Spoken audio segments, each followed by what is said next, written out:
নমস্কার, শুভ সকাল। নতুন একটা দিন, আর নতুন একটা দিন মানেই কিন্তু নতুন কিছু ভাবনা চিন্তা, নতুন উদ্যম নিয়ে পথ চলা। আর আমাদের মনের জানালায় আমরা প্রতিদিন নতুন কিছু করার চেষ্টা করি আপনাদের জন্য, আপনাদের ভালোবাসায় এবং আপনাদের সহযোগিতায়।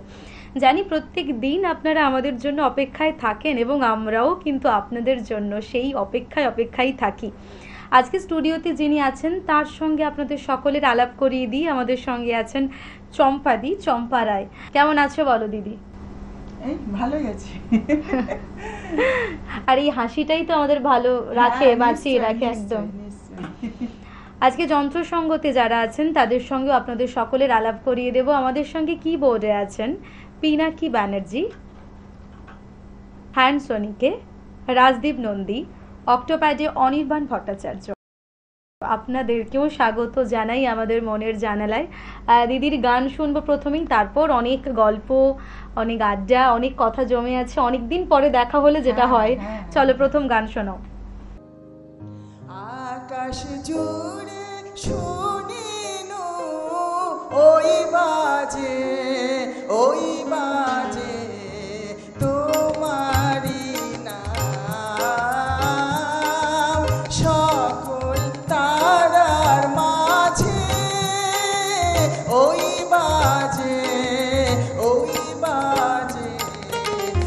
আকাশ জুড়ে শুনিনু ওই বাজে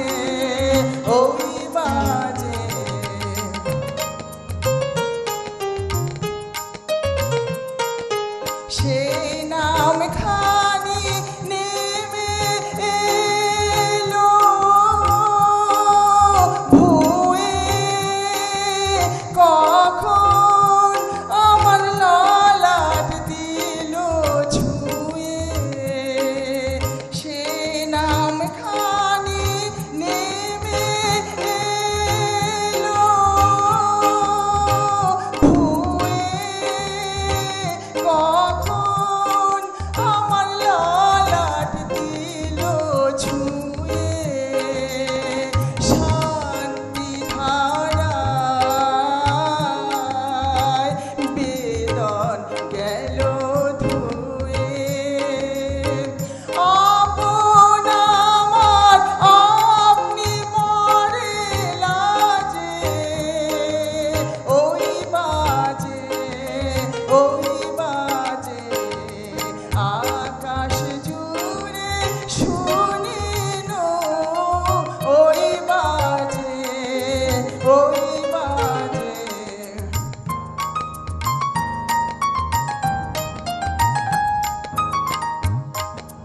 মন মিলে যায় আজই নীরব রাতে, তারায় ভরা ওই গগনের সাথে। মন মিলে যায় আজই নীরব রাতে, তারায় ভরা ওই গগনের সাথে। অমনি করে আমার হৃদয় তোমার নামে হোক না নামময়, আধারে মোর তোমার আলোর জয়, গভীর হয়ে থাক জীবনের কাজে ওই বাজে আকাশ জুড়ে শুনিনু ওই বাজে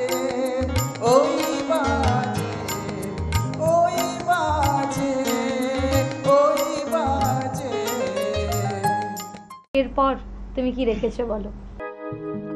তোরা শুনিসনি কি শুনিসনি তার পায়ের ধ্বনি,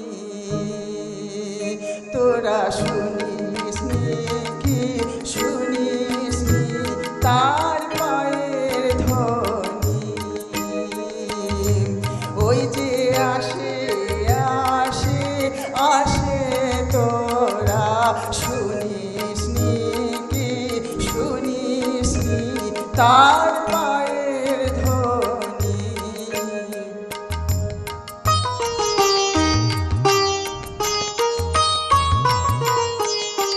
যুগে যুগে পলে পলে দিন রজনী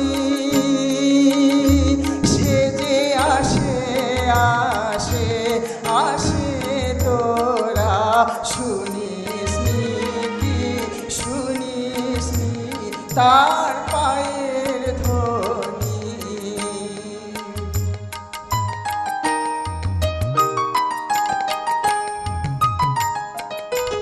গেছি গান যখন জাদু আপন মনে খেপার মতো গেছি গান যখন জাদু আপন মনে খেপার মতো সকল সুরে বেজেছে তার আগমনী সে যে আসে আসে আসে তোরা শুনিস নি কি শুনিস নি তার পায়ের ধ্বনি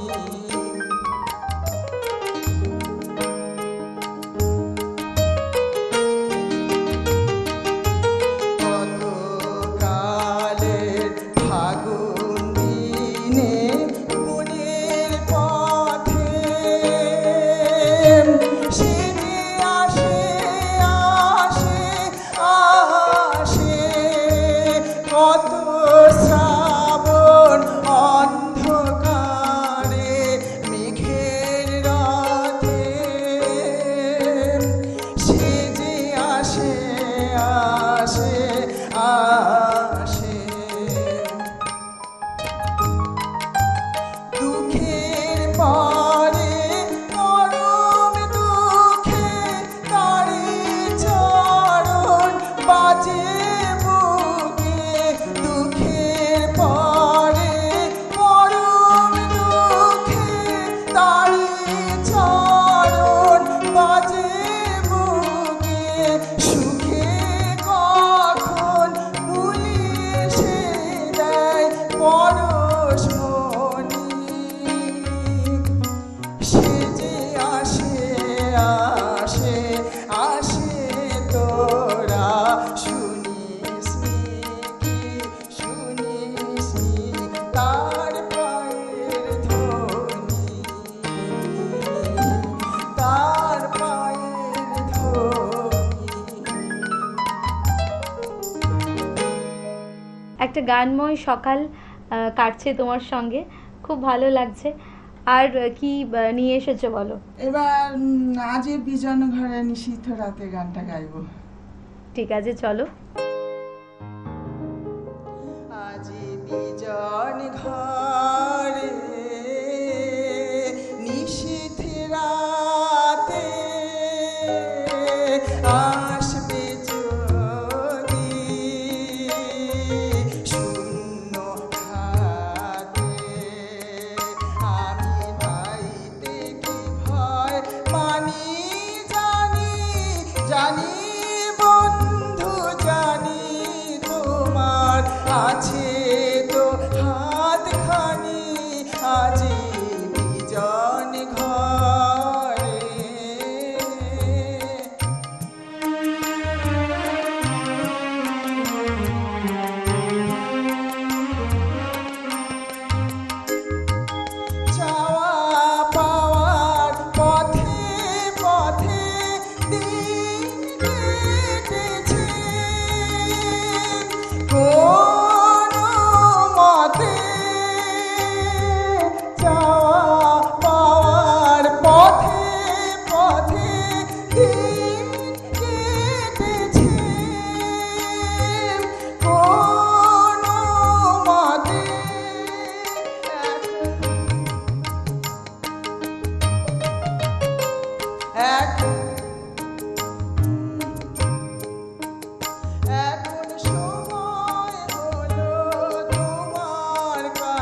আমার হৃদয় ভরা জীবন দোলায় দুলে দুলে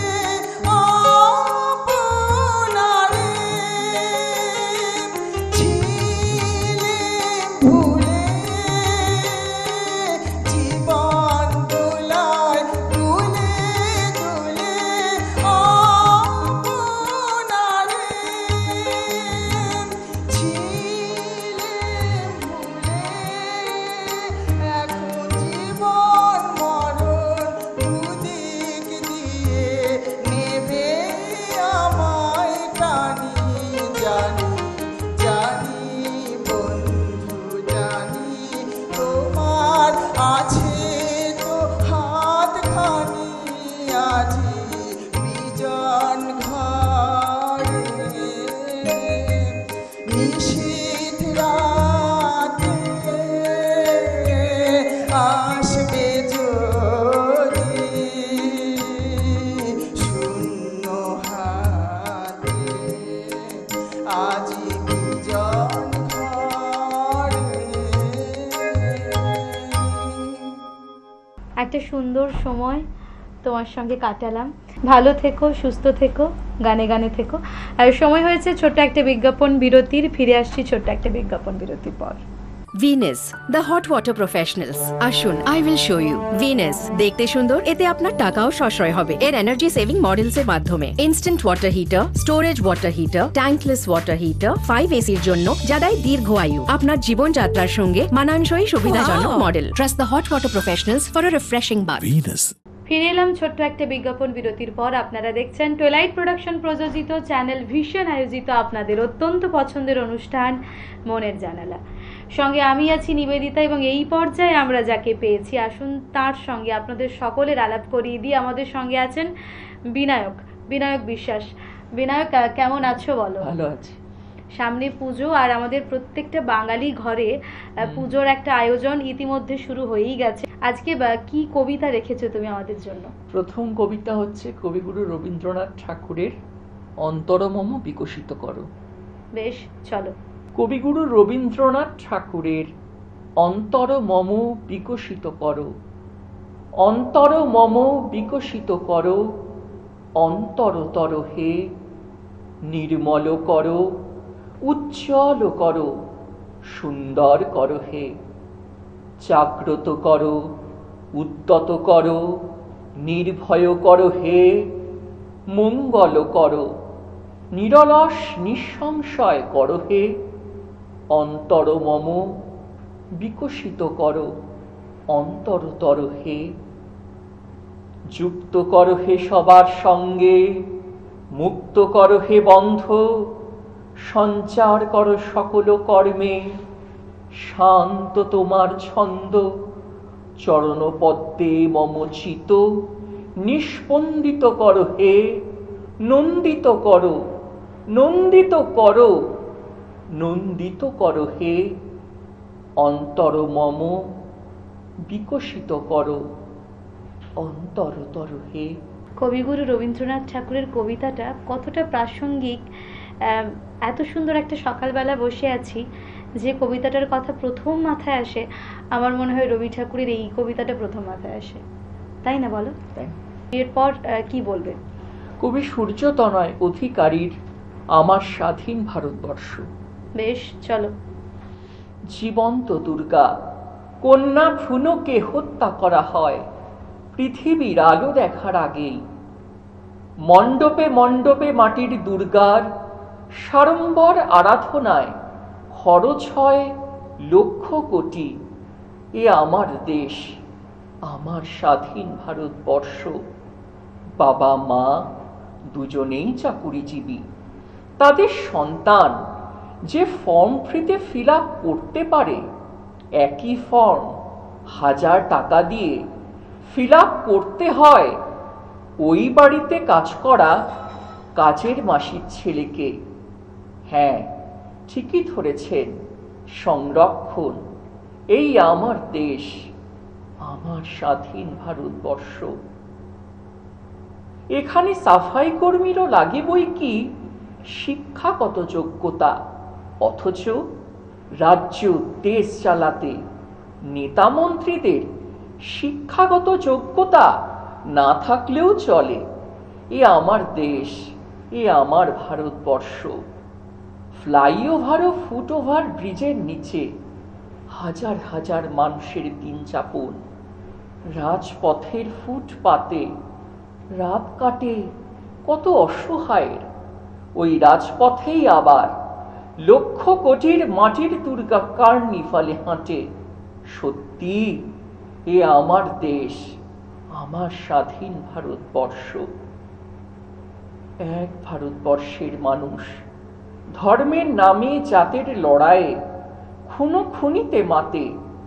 আরেক ভারতবর্ষের মানুষ খাদ্য, বস্ত্র, বাসস্থানের 700 লড়াইয়ে মাছির মতো মরছে প্রতিদিন। এ আমারই দেশ, আমার স্বাধীন ভারতবর্ষ। সামরিক খাতে খরচ হয় কোটি কোটি টাকা। নারী নিরাপত্তার অভাব পথে ঘাটে। পারিবারিক হিংসায় ঘরে বাইরে বলি হাজারো নারী। আমারই এ দেশ, আমার স্বাধীন ভারতবর্ষ।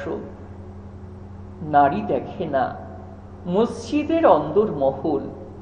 ঋতুকালে নারী হয় অপবিত্র, মন্দিরে প্রবেশ নিষেধ। চন্দ্রযান উৎক্ষেপণে সফল হলেও আজ ওড়ায়নি সন্দেহে।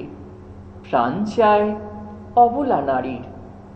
আমার দেশে, আমার স্বাধীন ভারতবর্ষে যে মা একদিন কেঁদেছিল সন্তান ভাত খায় না বলে, সেই রক্ত মাংসের মা আজও কাঁদে বৃদ্ধাশ্রমের 4 দেয়াল ঘেরা ঘরে। সন্তান ভাত দেয় না বলে এ আমার স্বাধীন ভারতবর্ষ। এখানে আমরা এতই স্মার্ট যে জিজ্ঞেস করা হয় ফেসবুক আছে কিনা, হোয়াটসঅ্যাপে আছি কিনা। জিজ্ঞেস করা হয় না সুখে আছি কিনা, শান্তিতে আছি কিনা। এখানে ইন্টারনেট পরিষেবা ফ্রিতে মেলে। এক মুঠো খাবারের জন্য করতে হয় হাহাকার। এমনই আমার দেশ, আমার 130 কোটির স্বাধীন ভারতবর্ষ। ধর্ষকের হয়েও উকিল মামলা লড়ে। ধর্ষককে আড়াল করা হয়, ধর্ষিতা হয় সামাজিক তাচ্ছিল্যের শিকার। এখানে ধর্ষকের নয়, ভাইরাল হয় ধর্ষিতার ছবি। হ্যাঁ, এ আমার 130 কোটির স্বাধীন ভারতবর্ষ। সত্যি তোমার কবিতাটি শুনতে শুনতে ভীষণ আবেগপ্রবণ হয়ে পড়েছি। আর কি কবিতা শোনাবে বলো? কবি শুভ দাশগুপ্তের বালুচরী। বউ বলল, ধুর, তোমার যা পছন্দ এই শাড়ি আজকাল কেউ পরে। সবাই সব কি দারুণ দারুণ শাড়ি কিনেছে, একটু চোখ চেয়েও দেখো না। নিদেন একটা গার্ডেনই আনতে, ক বছর ধরে বলছি। পুজোর সময় কিনে দিতে একটা বালুচরী, তা সে তোমার মুরদে কুলি উঠল না। ধুর, এ শাড়ি আমার চাই না। রাগ করে বউ ঘরে ঢুকে গেল। শাড়ির খালি প্যাকেট হাতে নিয়ে বিমলেন্দু বারান্দায় দাঁড়িয়ে রইল অনেকক্ষণ। অফিসে সার্নাল তার কাছে ধার নিয়েছিল 200 টাকা। তার সঙ্গে নিজের আরো 100 যোগ করে বউয়ের পুজোর শাড়ি কিনেছে। বউয়ের মন ভরেনি, মনটা তেতো হয়ে গেল বিমলেন্দুর। কেনার সময় ভেবেছিল শাড়িখানা হাতে পেয়েই লাফিয়ে উঠবে বউ, আহ্লাদে গলে যাবে। কিন্তু হঠাৎ রাগ চড়ে গেল মাথায়। ভেবেছেটা কি, আমার কি পয়সার গাছ আছে? আমি কি পুলিশ না নেতা যে চাইলেই ব্যাগ ভর্তি টাকা? একটুও বুঝবে না বেয়াক্কেলে মেয়ে মানুষ। রাগ করে চাটা কিছু না খেয়ে বিমলেন্দু বেরিয়ে গেল বাড়ি থেকে। পুজো আসছে, সাদা মেঘের নৌকো ভাসছে, নীল ঝকঝকে আকাশের ঢেউয়ে, বাতাসে শিউলির গন্ধ, ঢাক পাচ্ছে দূরে কোথাও। পুজো আসছে, গড়িয়াহাট হাতিবাগানে ভিড়ে থই থই বাজার, ঝলমলে আলোর মেলায় ঝকঝকে চেহারা নারী পুরুষ বাজার করছে কি সব দামি শাড়ি। দুপুরে টিফিনের সময় রাস্তায় বেরিয়ে প্রাইভেট কোম্পানির অল্প মাইনের টাইপিস্ট বিমলেন্দু বড় বড় শোকেসের সামনে চুপ করে দাঁড়িয়ে থাকে। অসম্ভব সুন্দর সব শাড়িগুলোকে চোখ দিয়ে গিলতে থাকে। মনে মনে ভাবতে থাকে কেমন মানাবে তার বউকে ওই সব শাড়িতে। বউটা সারাদিন গাধার মতো খাটে, রান্না করে, জল তোলে, ঘর মোছে, সেলাই করে, জানলায় পর্দা লাগায়, বিমলেন্দু শার্টের বোতাম বসায়। কম বয়সে সুন্দরী ছিল, চটক ছিল। বিয়ের পর বিমলেন্দুর হারমাস কালী সংসারে ঢুকে কেমন যেন বুড়িয়ে গেছে। বিমলেন্দুর কষ্ট হয়। সপ্তমীর দিন সন্ধে পেরিয়ে বিমলেন্দু বাড়ি ফেরে। কাল থেকে 3 দিন টানা ছুটি। ঘরের ভেতর বউ মনে হয় সাজছে। চুরির আওয়াজ পায় বিমলেন্দু। সাজপুরোতে বউ এসে দাঁড়ায় সামনে। চমকে ওঠে বিমলেন্দু। হে কি, হে যে বালুচরি! কোথা থেকে পেলে? কে দিল? বালুচরি গায়ে চড়িয়ে বউ হাসলো খুশির হাসি। তারপর হঠাৎই আদুরে গলায় জিজ্ঞেস করলো, কেমন দেখাচ্ছে আমায়? বলো না গো, মানায়নি? হতবাক বিমলেন্দু আবার জিজ্ঞেস করলো, কে দিল? বালুচরি? বলো না, আমায় মানায়নি। বিমলেন্দু মন্ত্রমুগ্ধের মতো বলল, অপূর্ব। পাশের বাড়ির রমা বৌদির শাড়ি আমায় দিয়ে গেছে লন্ড্রিতে কাচতে দিতে। ওরা তো পুজোয় বেড়াতে চলে গেল সাউথ ইন্ডিয়া। আমি সন্ধ্যের পর গিয়ে লন্ড্রিতে দিয়ে আসবো। তার আগে একটু পরে দেখলাম, কি অপূর্ব শাড়িটা, ভালো দেখাচ্ছে না আমায়? বিমলেন্দু কথা বলতে পারল না। নিজের হাতের আঙুলগুলো দেখতে লাগলো মাথা নিচু করে। টাইপ করতে করতে আঙুলগুলো যেন ক্ষয়ে গেছে। ঢাক বাজছে পাড়ার পুজোর প্যান্ডেলে। ছোটবেলার গ্রামের বাড়িতে পুজোর সকালে যেমন শিউলির গন্ধ ভাসত, তেমন একটা গন্ধ যেন ভেসে আসছে। মাইকে গান বাজছে। বারান্দায় একা এসে দাঁড়ালো বিমলেন্দু। তারপর দু চোখ ভরে এলো জলে। বিমলেন্দু কাঁদতে লাগলো, একা। অনেকক্ষণ পর বিমলেন্দুর বউ এলো বারান্দায়। পরনে সাধারণ চাপা শাড়ি। বিমলেন্দুর পিঠে হাত রাখল সুমিতা। তারপর হেসে বলল, কি গো, রাগ করেছ? পরের শাড়ি পরেছি বলে? রাগ করো না, আমি তো মেয়ে, মেয়েরা একটু ওরকমই হয়। শোনো, তোমার আনা শাড়িটা খুব সুন্দর হয়েছে জানো। অষ্টমীর রাতে ওটা পরেই যাব ঠাকুর দেখতে তোমার সঙ্গে। কেমন? যাই, লন্ড্রি থেকে ঘুরে আসি। ভীষণ ভালো লাগার একটা কবিতা শুভ দাশগুপ্তের। আর কি অপূর্ব না বলো, সব মিলিয়ে পুজো, বালুচরি একেবারে মিলেমিশে একাকার। তুমি খুব ভালো থেকো, কবিতায় থেকো, আর সেই সঙ্গে আমাদের দর্শক বন্ধুরা আপনারাও ভালো থাকবেন, সুস্থ থাকবেন। দেখা হবে আগামী এপিসোডে। ধন্যবাদ।